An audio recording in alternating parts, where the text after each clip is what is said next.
all of you know, this week, New York and other coastal regions on the East Coast were hit with a devastating hurricane named Hurricane Sandy. Storm surges washed away houses, livelihoods, and people are just getting back to work. And for many, their lives will never be the same. As our thoughts and prayers are with all of them, we have three colleagues that we would have loved to have on our election prediction episode: Nima Ward, David Peroto, and Dennis McGowan, who for reasons completely affected by Hurricane Sandy were not able to be here. And we hope they get back to normal fast, and our thoughts and prayers with everyone affected in any way by Hurricane Sandy. But as anything is, I think everyone did a very good job of not making this a political issue. However, climate change is something that Democrats have spoken about for years. Everyone has spoken about for years. There is a debate all across the country. I'm going to let John speak about that for a moment. Well, I think the main question is, when does our society reach a tipping point where we acknowledge that, the climate is changing? We had a drought this year. It was unprecedented. It was the worst in 30 years, but it was on top of years of other droughts. We have a 100-year flood every 2 years here in New York. What do you mean by 100-year flood? Meaning an event that usually occurs every 100 years. Now it's happening every 2 years. We're seeing report after report of sea level rise, and I think that may have contributed to the severity of Sandy. I think there's no doubt. But we're seeing fierce tornadoes. We're seeing something. Every time we hear of a weather event, we hear it's unprecedented. I mean, I've been commuting up to Westchester this summer, the past 2 years actually, and I've seen thunderstorms like I have never seen in my life. I mean, last winter it snowed. Okay, it snowed in October. It didn't snow the rest of the winter. But it didn't snow the rest of the winter. We had the warmest winter on record. It's been the hottest year in North America. This summer, it was so hot that fish actually died in the river because the temperature was 97 degrees, and a nuclear power plant on the Long Island Sound couldn't use the sound water to cool its reactor because the water was too warm. So my main question, I think, is Sandy going to be that tipping point? Is it going to be the point where we look at climate change and we say, this is an issue? We haven't heard it at all in the campaign, neither candidate. I think because Obama thinks it's already locked up. Bloomberg supported him recently because he said he's the best candidate on climate change. But when are we going, as a society, going to reach it? I think what this hurricane may have done is reached a tipping point in terms of infrastructure. We're going to say, look, it's a problem. We have to prepare. We have to adapt to climate change. But is it going to be a tipping point where we have to be proactive? I don't see that happening. I'll relate this to a larger issue, in my opinion, of politics in the age of lack of bipartisanship in this day and age. I think we live in a world politically where if you're a Democrat and I'm a Republican, and I agree with something you say, maybe I agree on global warming, maybe I agree it's man-made, maybe I agree on a different catalyst for it. I don't feel that I'm able to even go this far and say, yeah, you're right, the temperature has risen this and third. Yeah, those storm surges that knocked down houses, that's due to rising levels in sea level and because the glaciers in the Arctic are melting. So I feel that, and it's a problem on both sides. It's like Republicans. Republicans can't say that the stimulus was helpful at all because the 30-second snippet on television ads across battlegrounds will be the stimulus was sort of a success. You know what I mean? You can't even give anybody credit. So since I'm not running for office yet, I'll say I do believe there's global climate change, and I do believe there's an effect that the reason for this hurricane season has another month in it. Last year, Irene came in late August and carried flood. This year, we got maybe 1 inch of rain across the boroughs, and yet the devastation, as heartbreaking as it is absolutely, it's huge. But I think the real question that comes forth is things to reduce climate change. And this is what maybe Republicans don't have issues with stating about, so have issues with putting forth. If there's a global climate change that has been thousands of years in the making, or maybe hundreds of years in the making, since the Industrial Revolution began, since we started using oil more, since the car boom and everyone had a car, what can you do to prevent it? If you don't want the global temperature to rise 1 degree centigrade, This is that degree. You know, what is doing? What is making a car that Toyota makes 5 miles more the gallon going to do? These things might be so petty that 100 years, the rise will be maybe 1 degree Celsius. I think that's the problem people have. People who are alive now aren't going to be affected in 100 years. Their kids are. Well, obviously, that's not a reason to not do anything about it, but if we're going to change all these things about, let's say, our car industry, or we're going to change all these things by moving from solar power or wind power from gasoline, and in 100 years, we're going to stop the rise in global temperature 1 degree, that might not even halt anything. Well, you know, as much as global warming had to do with the effects of Sandy, you know, making cars be 39 miles per gallon as opposed to 35 miles per gallon, or even 30 miles per gallon, that wouldn't have stopped damage. What it will stop is a hurricane in 2024 from being more detrimental, but people don't think that much in advance. Well, I think it is affecting us, and I think it will affect us towards the end of our lives and our children's lives, because that 1 degree, you see, we say, well, we'll influence it a little bit, but the problem is you trigger natural feedback mechanisms. You make the temperature a little bit warmer, which causes the permafrost to melt, which releases methane into the air, which makes it warmer. It also causes more trees to die, which also causes more carbon. It's not so much just us, it's how we're triggering. We're knocking over the first domino, and it snowballs from there. I think we are being affected by it. I mean,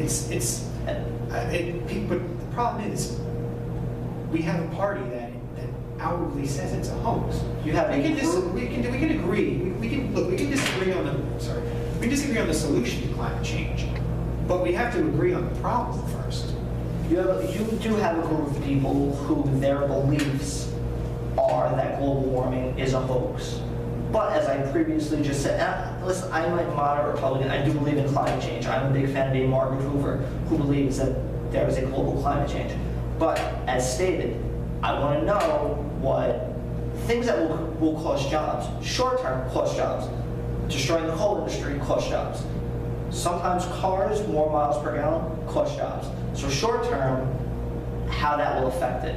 If you do all this and you cost maybe 1 million jobs, well, for half a degree in over 100 years. Well, there's never going to be absolute certainty. I mean, you never know. You're never going to know that. But we've done these type of things before. When you look at acid rain, we had a cap and trade system for acid rain. When we did the ozone layer, we had the hole in the ozone. For CFCs, we did that. So there are solutions that we have, and those were bipartisan. You know, they agreed that there was a problem, and they compromised on the solution. You know, sometimes you have different standards that are more market-based, and sometimes you have standards that are more technology-based. But you have to still acknowledge that there's a problem first. Mitt Romney, he was for a regional cap and trade system at one point. That has scrapped it the second he ran for president. So do you think that if he were to become president, as I hope, now that there's no pandering to the right anymore, if he would have had to pander to the right, do you think that he would embrace those ideas? I hope so, but when you switch your positions back and forth going with the political winds, I think it's very hard for you to lead. You know, that's, to me, is not leadership on the issue. Obama hasn't shown as much leadership. He's tried. I don't know if he's done piecemeal things, but it takes a whole series of steps. It takes investment in technology. It takes investment in the industries of the future. And I disagree that they won't create jobs. We've seen fuel efficiency create more jobs because they require more technology. And who's better at creating technology, us or China? We have the technological know-how. We'll create the appliances of the future if we establish the proper standards. And the climate is gravy on top of it. Most of them are just better for the economy, better for us long term. Now, as previously said, our hearts, thoughts, and prayers are with all those affected negatively by Hurricane Sandy, and we hope everyone gets back to some sense of normalcy as soon as possible. We know the election isn't the thing on your mind if you've been affected, and if you've had family that's been extremely negatively affected, and we just hope maybe this entertains you for a moment or so, but as previously stated, both of us, our thoughts and prayers are with all of those affected. Now, as much attention as we've given to the presidential election, there are about 33 Senate seats up for debate. Now, what's your big thoughts on the Senate races? I think Democrats are going to keep control of the Senate. I think they will too. I think it will be by at least 52, maybe 54 if Thune can hold on in Montana. That's become a huge race. They're spending billions on each There's a side. third-party independent candidate that's affecting that race. It's really become a contest. Rush. It's really become a contest of who's more Montanan. You know, who represents Montana better. You have a farmer. Thune is a farmer. Hopefully, I mean, if he can hold on there, then Democrats have a good shot at maintaining it. I think Democrats are gonna have it either way. I think Republicans. I think Aiken's gonna win in Missouri. I think high voter turnout for Romney. Missouri's not a battleground. Has been for 12 years. I think McCain won it by close to double digits. I think Aiken is going to win in Missouri. And if social issues come to the forefront of the Senate, and he is forced to speak on them, I am going to drink myself to sleep those nights because I just don't want to hear it. And they'll play that over and over as a montage, as a epitome of psychopath on religious right and on the religious right. I think Elizabeth Warren is going to win in Massachusetts. I agree. You agree? I think Linda McMahon's going to lose in Connecticut. Probably. He's opened up, I forgot his name, excuse me. Murphy has opened up his largest lead of the entire election cycle, over 5, well above the margin of error.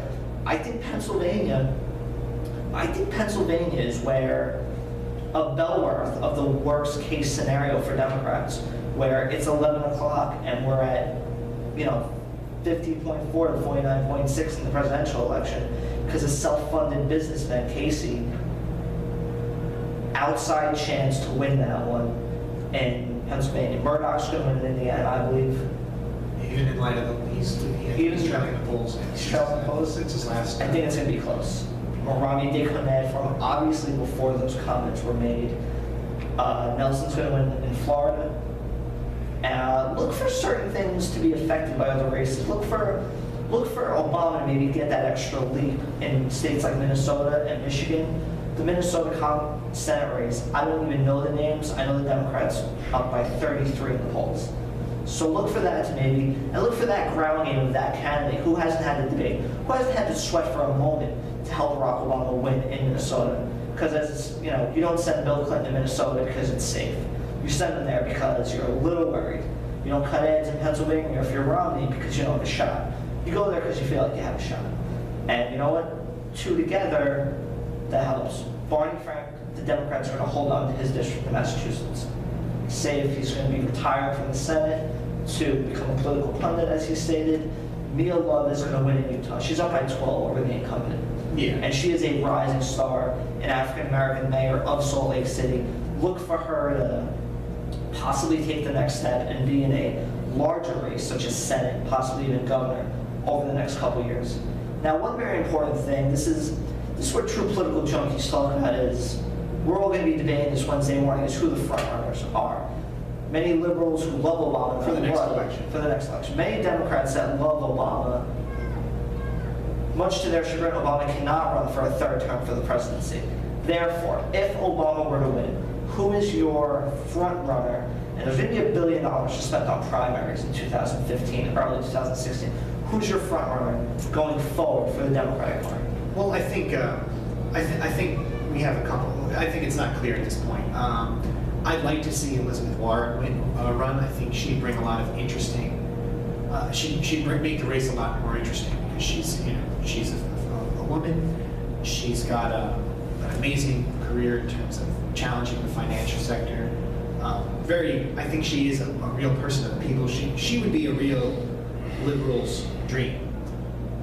I'd like to see that, but will that happen? I don't know. I think we might have Andrew Cuomo. Who are your top three when in May of 2016, if Obama were to win, who are going to be the three people battling on Super Tuesday for that Democratic nomination? Now, obviously, things that we had no idea about could happen. But who would your three be? I would say Cuomo. I think we could agree on that. Yeah, Cuomo. I think Brian, and I'm going to butcher his name, I apologize, Brian Schweitzer in Montana has clearly put himself on the national stage.